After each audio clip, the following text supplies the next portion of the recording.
dúvidas aqui, né?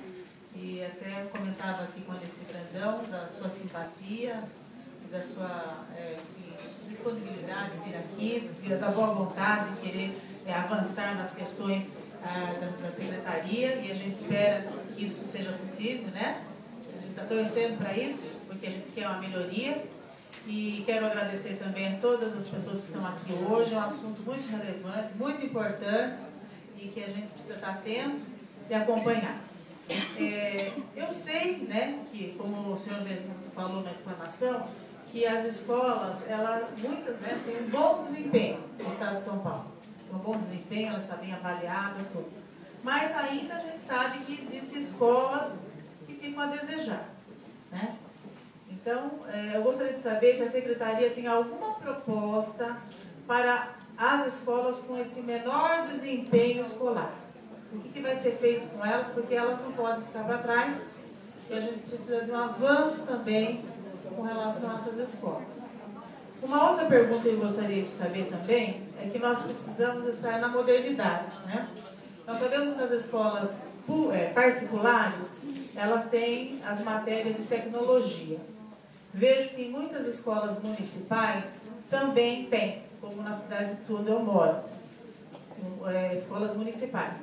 Eu gostaria de saber se a Secretaria de Estado, o que ela tem a falar sobre esta matéria, né, na educação pública. Se isso vai ser possível também na rede pública estadual. O que o senhor tem para falar isso também, porque eu acho que isso é de muita importância. Tem mais perguntas, mas eu não posso ficar ocupando muito tempo, né? Mas pelo menos essas duas eu gostaria que o senhor pudesse nos falar.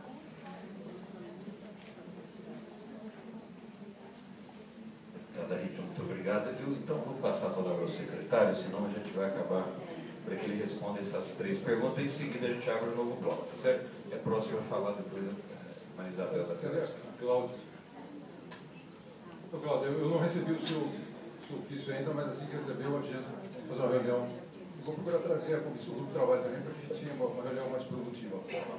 Basta que eu receba o ofício lá que eu agendo a reunião com vocês. Rita, com relação à escola de bom desempenho, eu me manifestei dessa maneira ontem na Polícia Militar. É a seguinte: eu não consigo entender o rótulo que se dá à educação pública básica de não qualidade, se 40% dos alunos ingressantes da Unesp esse ano vêm da rede pública. Eu conheço a minha universidade, sei do processo seletivo que faz, e 40% dos ingressantes são alunos ingressos da rede pública. Nas reuniões com os polos, eu tive a oportunidade de ter uma interlocução aberta com professores, mestres, doutores. Há uma competência na rede que nós não sabemos. Quer dizer, não é que nós não sabemos, nós não estamos levando em consideração. Então, eu não julgo que o rótulo de educação pública básica de não qualidade de que seja verdadeiro. Ele não é verdadeiro. Eu considero que existe muita qualidade na educação pública básica desse Estado. Os indicadores, inclusive, mostram isso. O que ocorre é que você tem uma desigualdade muito grande entre as escolas. Tem escolas em que há uma competência por uma série de condições, desde localização física até um corpo de professores mais estáveis, até uma administração mais eficiente na escola, porque o diretor é uma peça fundamental na escola. Então, há essas questões. Você tem escolas com uma condição de maior vulnerabilidade. Ausência de uma administração mais firme, ausência de um corpo docente mais estável na escola. Então, a localização mais vulnerável. Então, a desigualdade é que faz com que haja este rótulo. De 5.300 escolas, se 1% delas não estiverem indo bem, nós temos 53 escolas, o que talvez seja muito maior do que as redes municipais da grande parte dos municípios desse Estado. Então, quando as pessoas comparam os municípios com o Estado, eu falo, compara um pouquinho. Vamos analisar a questão da escala. Quantas escolas você tem? Ela tem 50. Ela tem 5.300. Então, essa desigualdade é que ela causa essa leitura. Mas a rede, há muita qualidade, não só nos profissionais que compõem a rede, mas na formação dos alunos que estão na rede.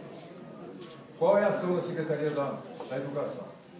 Nós iniciaremos agora no mês de agosto, um grande programa que resulta da identificação de 1.206 escolas. Essas 1.206 escolas terão um tratamento, eu diria que, absolutamente especial no sentido de viabilizarmos, de que elas tenham as garantias da busca de mesmo desempenho das outras escolas. Então, é um programa que nós estamos chamando das 1.206 escolas. Participação das universidades públicas nesse programa. Farei um link com o que você fala de tecnologia, que é a sua pergunta na sequência. Eu não acredito nos programas que dizem um computador para cada aluno. Isso é balela. Isso é para dar dinheiro para a entidade privada. Não acredito nisso. Isso não tem absolutamente nada. O que eu acredito é usar ferramentas de tecnologia desde que o currículo esteja adequado à ferramenta.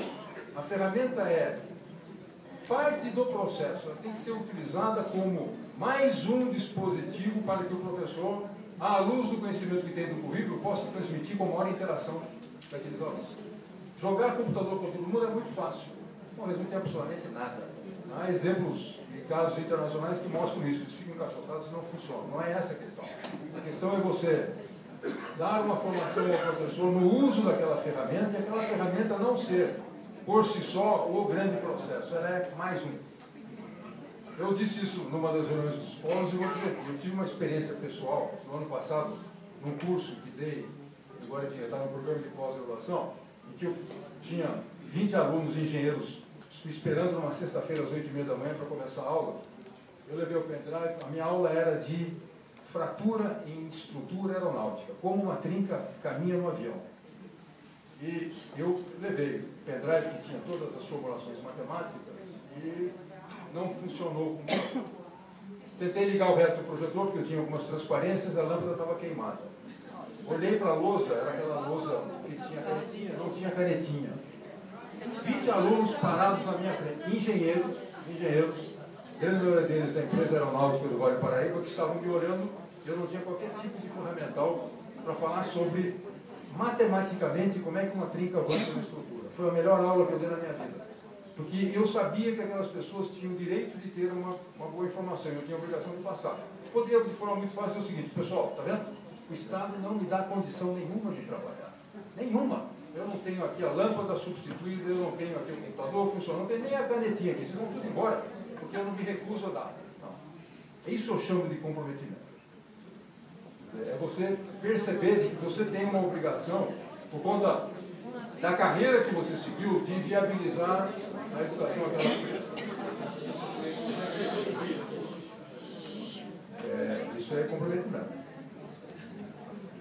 Grande programa aqui, um exemplo de um programa bem sucedido que usa uma das ferramentas que eu considero interessante, que é a lousa digital, é um programa que a Dell tem feito com as 23 escolas da cidade da Colômbia, que os indicadores, os resultados mostram que a interação dos alunos no processo de ensino-aprendizagem, com o uso daquela ferramenta, foi muito bom. Então, mas partiu do seguinte pressuposto: a ferramenta está lá, não olha para a ferramenta. O conteúdo é que foi passado para o professor para que ele pudesse transmitir para o aluno com o uso daquela ferramenta. Então, essas são as ações que a Secretaria está discutindo que diz respeito a ter algumas ferramentas mais modernas no sentido de você melhorar a interação do aluno para com o processo de ensino-aprendizagem. Deputado Janazzi, deixei a sua pergunta por último. Não é pergunta, sua manifestação.